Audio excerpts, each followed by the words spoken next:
President Donald Trump says the United States is totally prepared for a military option in dealing with North Korea. And on Tuesday, his administration imposed sanctions on 8 North Korean banks and 26 bank executives. And on North Korea, very quickly. The foreign minister said you have declared effectively war on North Korea, and the North Korean government has threatened to shoot down or aim at American planes flying in international airspace. I'd like your reaction. Okay, well, I'll answer the second one first. We are totally prepared for the second option, not a preferred option. But if we take that option, it will be devastating, I can tell you that, devastating for North Korea. That's called the military option. If we have to take it, we will.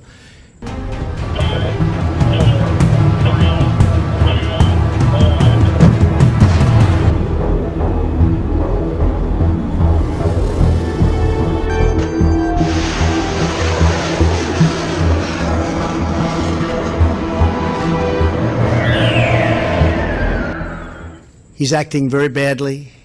He's saying things that should never, ever be said.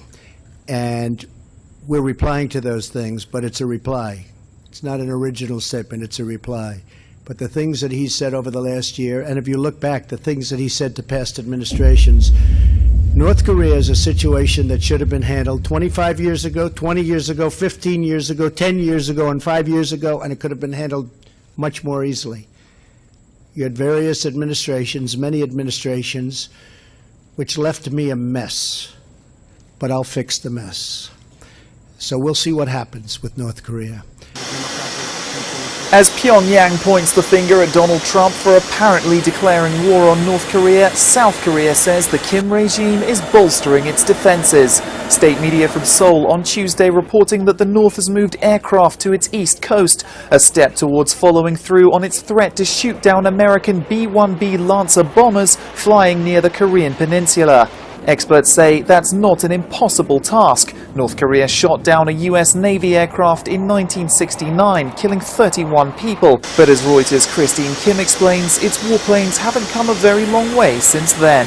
According to the South Korean Defense Ministry, North Korea has around 800 fighter jets, but most of these are from the Cold War era, and they're severely outdated. If North Korea did try to take down a US aircraft, the F-15 stealth fighters from the U.S. that usually accompany the B-1B bombers on their trips to the Korean Peninsula would likely overwhelm North Korea's defenses.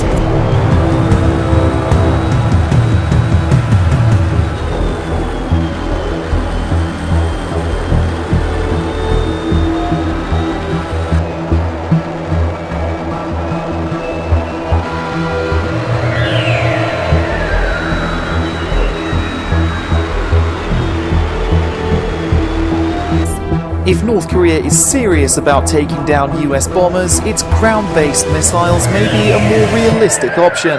Pyongyang has threatened to fire at American warplanes whether or not they're flying through North Korean airspace at the time. But again, there's no guarantee that could actually happen. North Korea could try to mobilize its numerous surface-to-air missile systems, but analysts inside the US and South Korea agree even that would be difficult because it's not even clear at this point whether North Korea has the full capability to detect US aircraft. South Korea's intelligence agency says North Korea most likely failed to detect the U.S. strategic bombers that flew in international airspace off the northeast coast last weekend. The National Intelligence Service says that as the flyover was late at night and unannounced, North Korea might have not anticipated it at all, or it might have been unable to take action as its radar failed to detect the planes. But shortly after the flyover, North Korea did relocate fighter jets to the east coast and strengthened its security in the area. The NIS also said the U.S. disclosed the path taken by the B-1B bombers, as Pyongyang did not seem to have taken notice of the move. It added that Pyongyang was carefully calculating every move and has directed its forces to report first before taking any military measures to prevent the crisis accidentally spiraling into war. There are various other problems that could make it tough for North Korea to take out an American plane. Fuel shortages can be a hurdle to scrambling its aging fighter jets, and low supplies of energy mean it's impossible for Kim Jong-un's military to operate radar systems round the clock.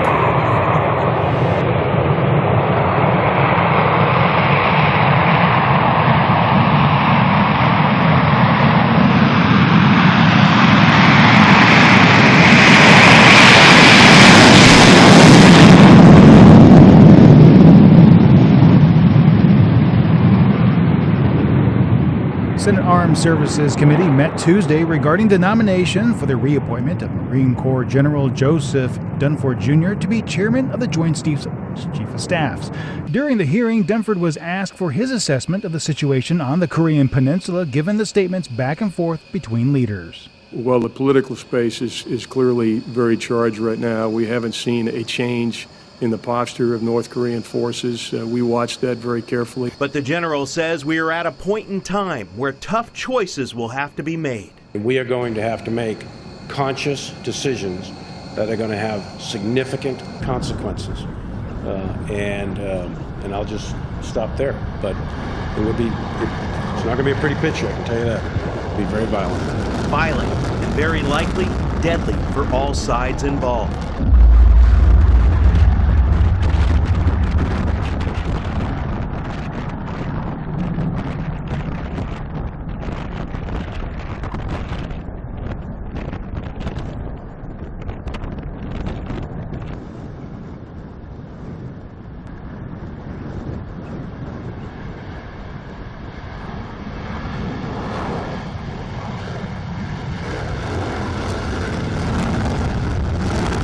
So the plane's been around for a little bit over 30 years now. The plane behind us was built in 1985. So over the years, the mission set has evolved. Originally when it was built, it was designed to be a low-level ingress under Russia's radar air defenses. But since then, and since the war in the Middle East, and the B-1 community as a whole has really kept up with America's needs for a capable strike platform.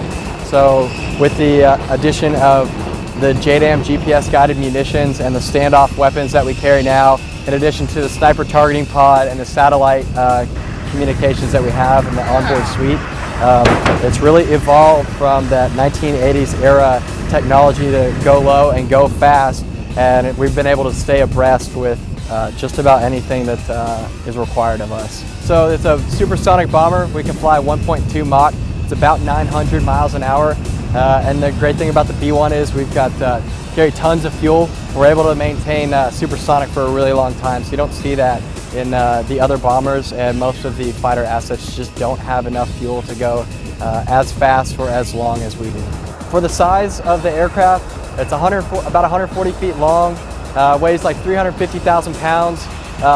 It's quite nimble, so for a big jet, it can do a lot of things that people wouldn't expect. We roll it upside down, we fly it down low at 600 miles an hour, 500 feet off the ground.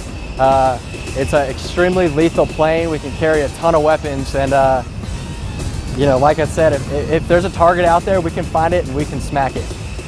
The B-1's only getting better with the upgrades that we're going through, with the combat-proven aircrew that are serving the B-1 in the Pacific region.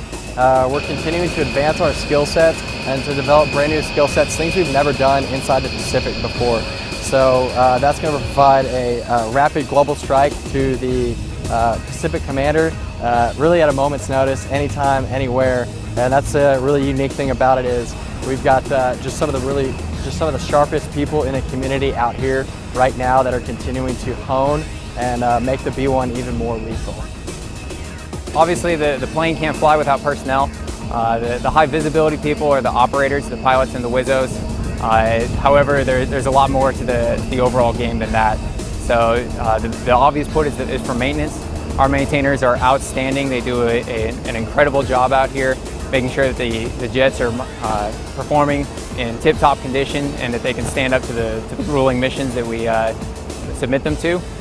Beyond maintainers, we have all of our support personnel that make sure that the parts get here, that we individually get here, that we're well fed, and that we're taken care of. And without any of that, the plane can't accomplish its mission.